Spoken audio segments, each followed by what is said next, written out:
So hello guys, ito na yung final ko na to sa ito TBE 300. So ito yung mga nabili kong MOSFET. So ito yung original talaga to. Ito ang nasa board galing. Ito yung original sa board, no. Ito yung mga A1 ko lang, mga A1 ito eh. Okay, so itong itong multi-tester, i-calibrate ko muna kasi meron akong calibrator, no. Ito, kakalibrate muna. Yan, tapos i-calibrate. Yan. Calibrate muna. So tanggalin na natin. Yan.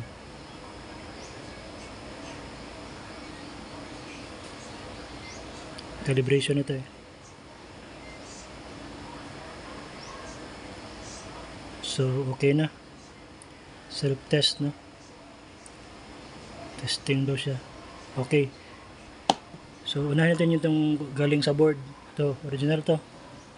IRF ito na 830 na orig talaga kasi galing sa board to eh. Yan, di ba? Yan. Iti-test natin to.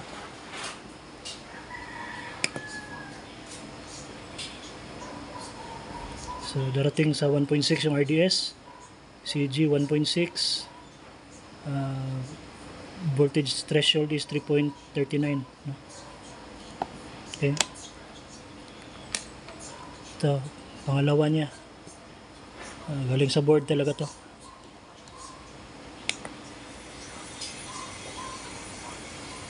So 1.5 yung RDS, CG 1.6, voltage threshold 3.42.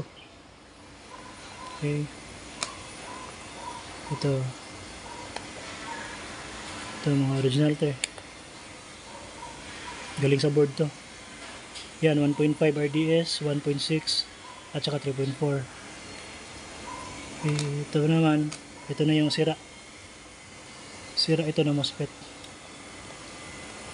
Sira to, galing sa board. Okay. Yan, sira siya, galing sa board. Okay. So itong mga galing sa board guys, nakalagay dito IR talaga.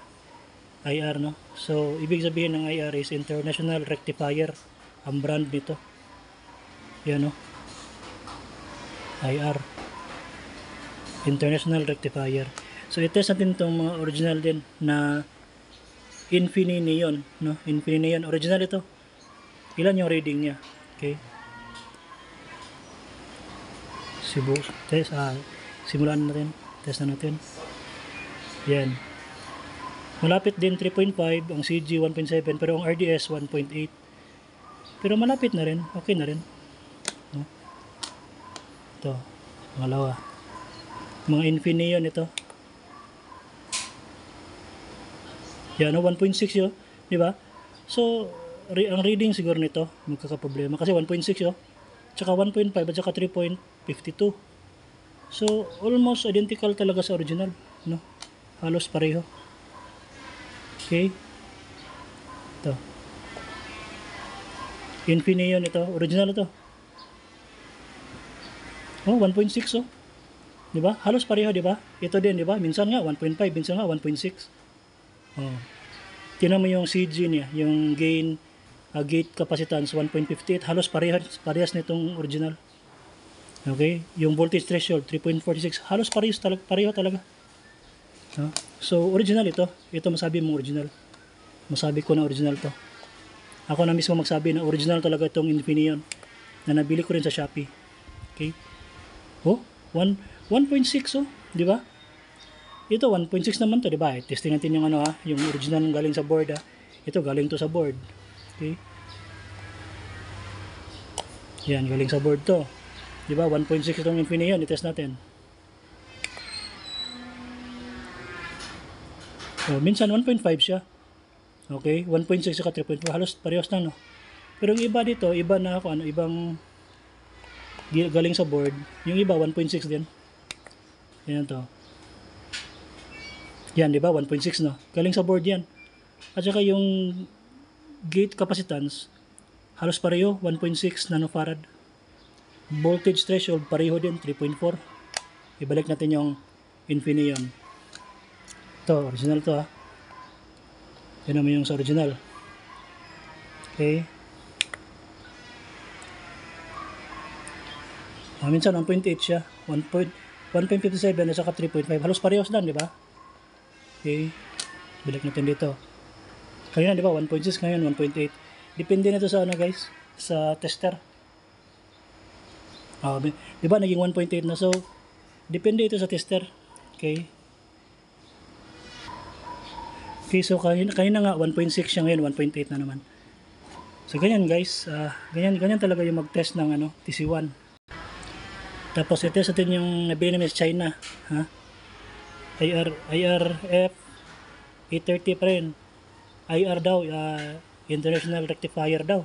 Galing sa China ito, ha. Test natin. Tinan mo, RDS 17 ohms. Yung gate capacitance 1.54 picofarad pa. Di ba? Ito yung nakabit sa ano? Nakabit sa inverter namin. Tapos itong ano, itong nabili namin sa bayan.